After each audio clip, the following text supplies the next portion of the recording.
ನಿಸ್ಸಹಾಯಕತೆಯ ಅವಸ್ಥೆಯಲ್ಲಿ ಯಾರ ಆದರಣೆ ಇಲ್ಲದೆ ಕಷ್ಟಗಳಲ್ಲಿಯೂ ಇಕ್ಕಟ್ಟುಗಳಲ್ಲಿಯೂ ಹಾದು ಹೋಗುತ್ತಾ ನಾಳೆ ಹೇಗೆ ಎಂಬುದಾಗಿ ಆತಂಕದಲ್ಲಿರುವಂಥ ಪ್ರೀತಿಯ ಸಹೋದರ ಸಹೋದರಿ, ಭಯಪಡಬೇಡಿ.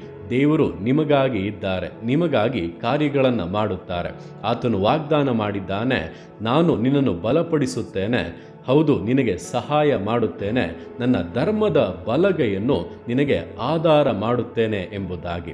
ದೇವರೇ ನಿಮ್ಮನ್ನು ಬಲಪಡಿಸುವುದಾದರೆ, ನಿಮಗೆ ಸಹಾಯ ಮಾಡುವುದಾದರೆ, ತನ್ನ ಧರ್ಮದ ಬಲಗೈಯನ್ನು ನಿಮಗೆ ಆಧಾರವಾಗಿ ಕೊಡುವುದಾದರೆ, ನಿಮ್ಮನ್ನು ಕೆಡುವುದಕ್ಕೆ, ನಿಮ್ಮನ್ನು ಇಲ್ಲದೆ ಮಾಡುವುದಕ್ಕೆ ಯಾರು ಶಕ್ತರಾಗಿದ್ದಾರೆ? ಯಾರೂ ಕೂಡ ಇಲ್ಲ.